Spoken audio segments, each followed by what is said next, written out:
Muito boa noite a todos, amados irmãos, a graça e a paz.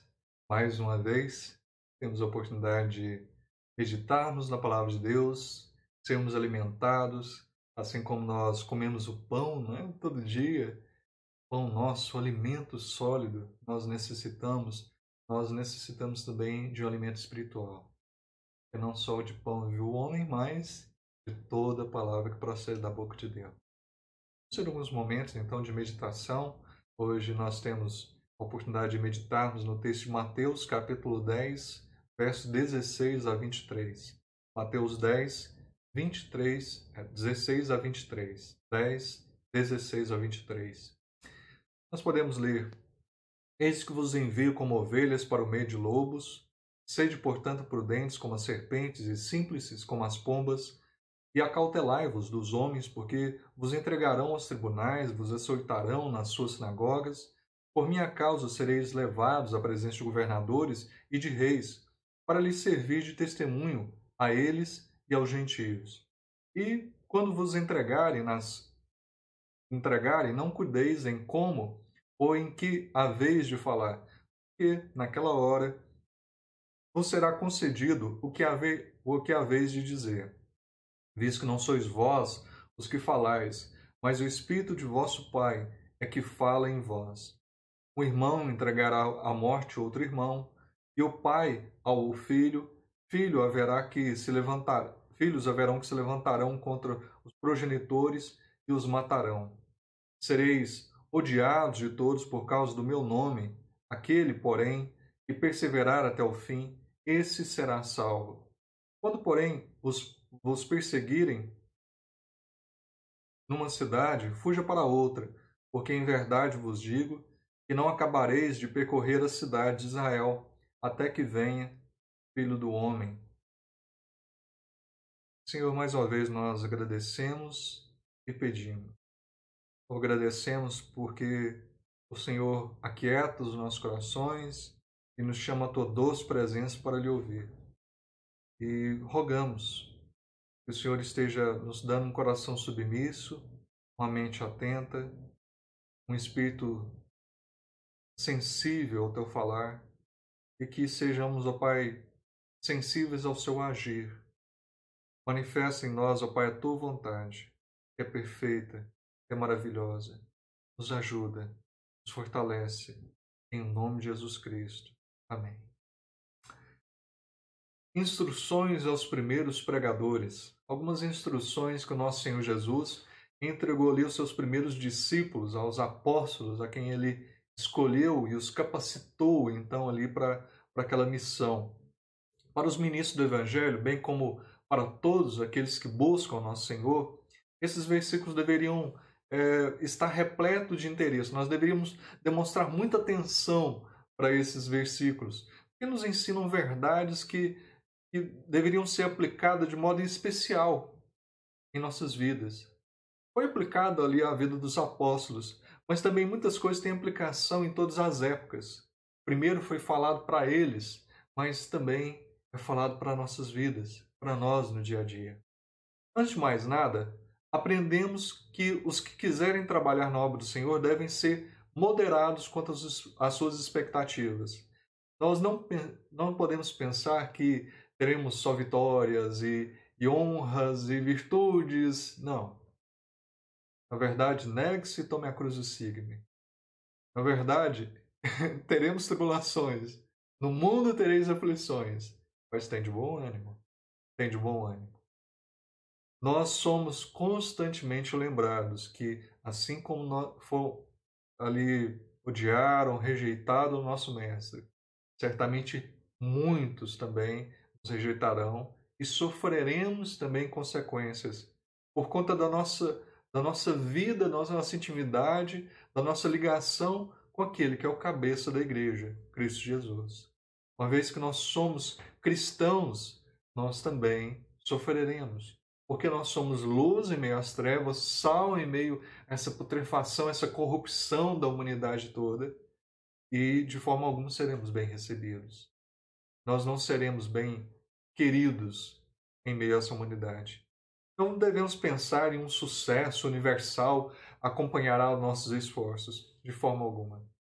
E conta-se aquela história muito famosa de um missionário que pegou, foi para uma tribo indígena muito distante, ficou ali grande parte da sua vida, 40 anos lá naquele lugar, e volta de navio. Quando volta de navio, tem uma banda e cartazes e faixas lá. Ele fala: nossa, que bom, que coisa maravilhosa. Eu peguei, e depois disso tudo, deve ser a igreja que está me esperando ali, né? Para reconhecer os meus feitos, né? E na verdade era um ator famoso que estava no barco também, no navio. E aí ele fica triste, porque ninguém da igreja foi o receber, nem o pastor da igreja, mas o Senhor então fala ao coração daquele homem, que na verdade a quem ele deveria agradar, agradou, que é o Senhor. E ele receberia não os aplausos, as virtudes, algumas benesses nesse mundo, mas no vindouro. Aqueles que amam, que vivem para a glória do Senhor, dia do Senhor, seremos certamente, ouviremos as palavras bondosas: vem, servo bom e fiel, entra para o gozo do seu Pai. Entra para o gozo do Pai. Não que mereçamos alguma coisa, mas porque Deus é muito bom. Ele nos dá até a possibilidade de sofrer também, sofrer pela obra do Senhor, pelo reino de Deus. Isso é maravilhoso. Bem-aventurados sois.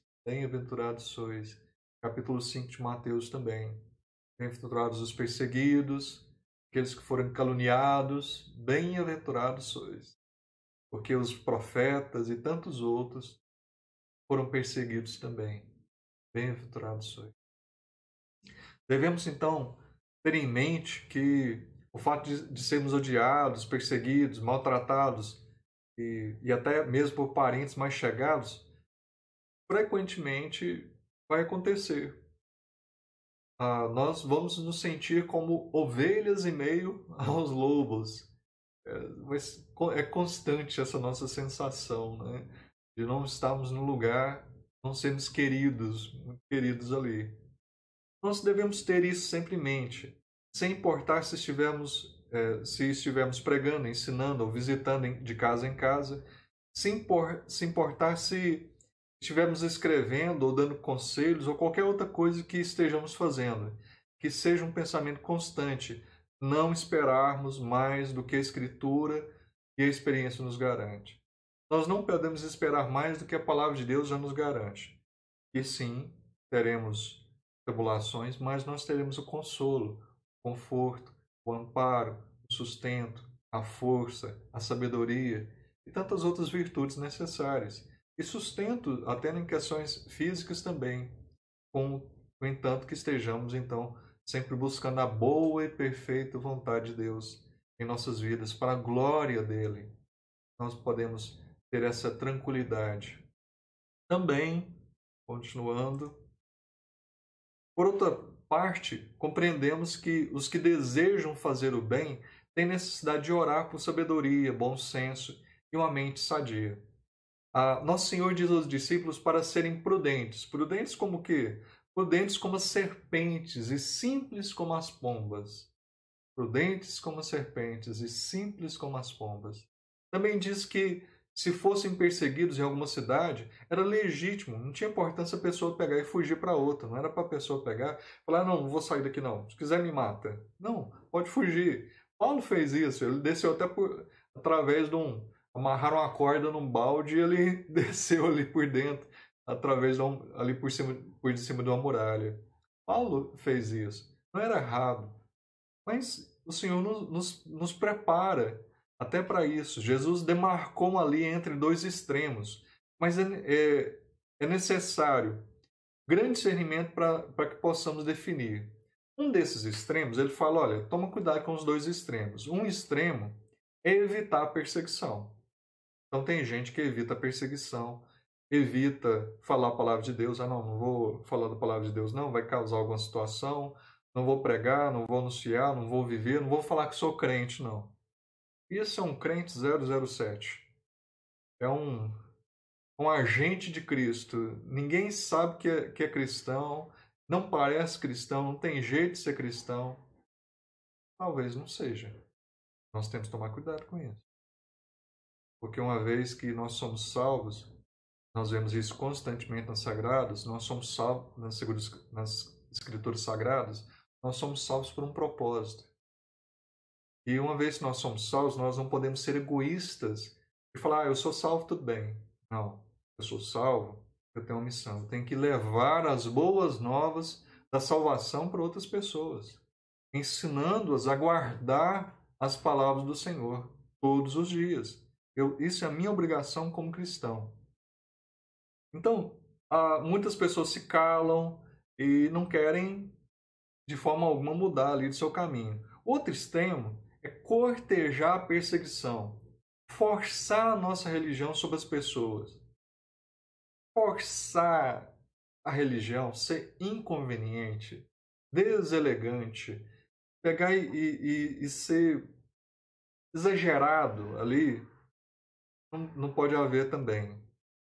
Nós devemos entender que Deus nos vai conceder a hora, o lugar, as palavras certas, para a pessoa certa, então, para a gente fazer a obra dele. Também somos advertidos, então, a não errar nessa direção, nesse outro extremo. Então, nós não podemos socar Jesus goela abaixo da pessoa. Nós temos que orar ao Senhor. Senhor, quebrante o coração dessa pessoa. Me dê uma ocasião oportuna para falar de Jesus para ela. Falar do Senhor para ela. Que o Senhor me abençoe, me capacite para isso. Me dê um momento adequado para isso. Tinha uma senhora lá em Pontalina, eu pastoreio em Pontalina, ela chamava Dona Aninha, Dona Ana. Dona Ana Pereira, ela conta da conversão dela. Ela contava, ela já é falecida. E Dona Ana contava que ela era muito católica mesmo. Tinha vários quadros, vários ídolos, um monte de coisa, um monte de coisa. E odiava evangélico, odiava crente. Mas em uma noite ela pegou e teve um sonho muito gostoso. Ela teve um sonho como que ali ao lado de Cristo.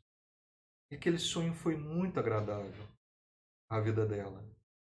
E quando ela acordou, ela pegou e ouviu a campainha. Quando ela abriu a campainha, era o evangelista. Chamava-se Evangelista Crispim. Foi evangelista em muitos lugares. Aqui em Goiás, em Minas. O Crispim, uma pessoa admirável, já falecido também. E ela disse que naquele momento, o coração dela, o Senhor tinha, através daquele jeito, num sonho gostoso, tinha dado uma quebrantada no coração. O Espírito Santo estava agindo no coração dela.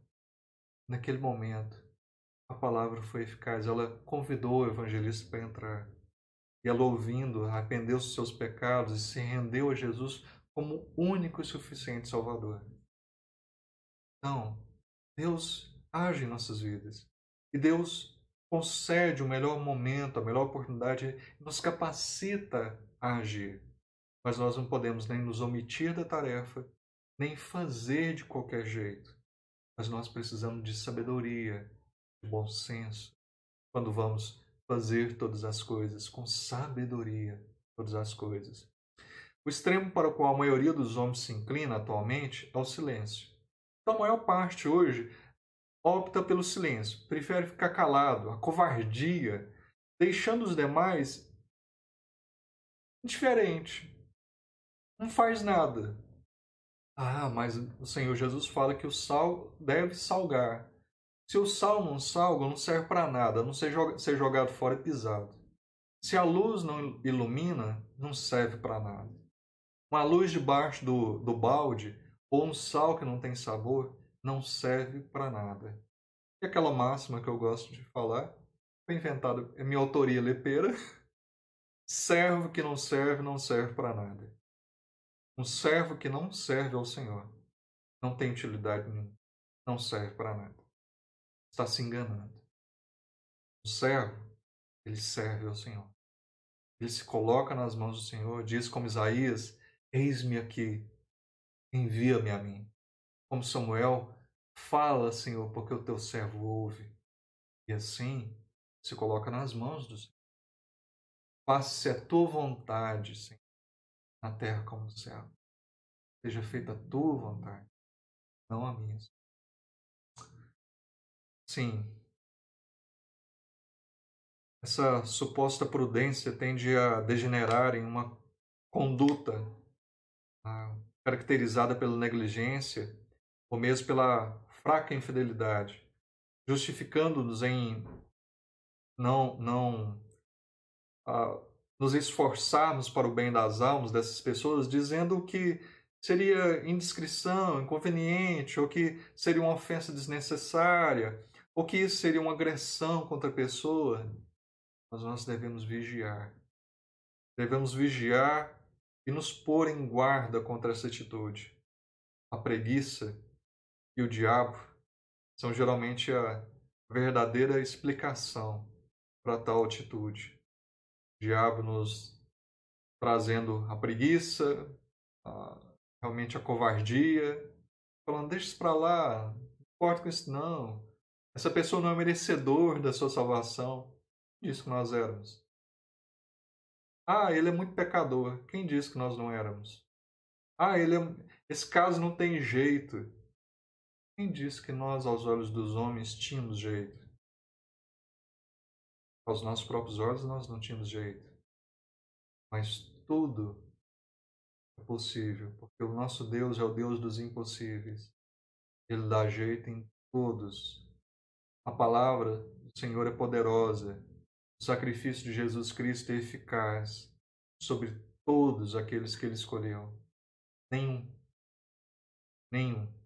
A gente não sabe quem vai ser salvo e quem não. Mas a nossa obrigação é pregar, é falar, é anunciar a palavra de Deus. Por outro lado, é impossível negarmos que existe um zelo santo e justo, porém não com entendimento, Romanos 10, 12.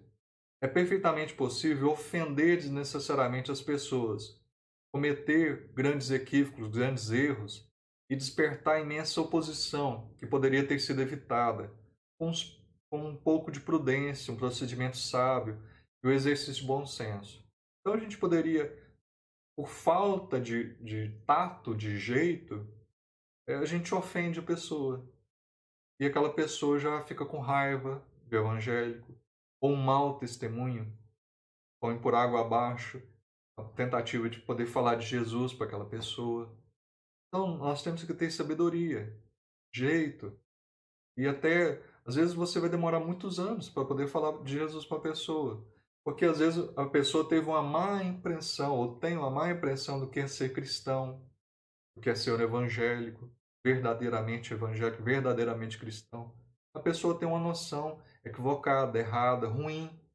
Porque muitos têm dado mau exemplo, vários têm sido pedra de tropeço. Então, nós temos que mudar a visão dessa pessoa. E como é que nós vamos mudar a visão dessa pessoa? De forma gradativa, devagar. Devagar com o nosso comportamento, com a nossa postura, mostrando para a pessoa que nós somos diferentes. Porque buscamos não o exemplo do mundo, mas viver segundo a vontade de Deus, revelada a imagem do nosso Senhor Jesus Cristo. Nós buscamos essa perfeita e maravilhosa imagem, esse perfeito e maravilhoso proceder no nosso dia a dia. E aí sim nós damos testemunho, e aí sim nós temos autoridade, possibilidade, capacidade, através do Espírito Santo quebrantando o coração daquela pessoa, de podermos falar a ela do nosso Salvador. É de temer que os crentes no Senhor Jesus não orem o suficiente por um espírito de sabedoria, juízo e bom senso. Eles tendem a pensar que, se já receberam a graça, o favor divino, então já tem tudo que precisam. Mas se esquecem de que um coração agradecido deveria orar para ser cheio de sabedoria do Espírito Santo. Lembremos que muita graça e bom senso talvez seja uma das mais raras combinações em nossos dias. Graça e bom senso.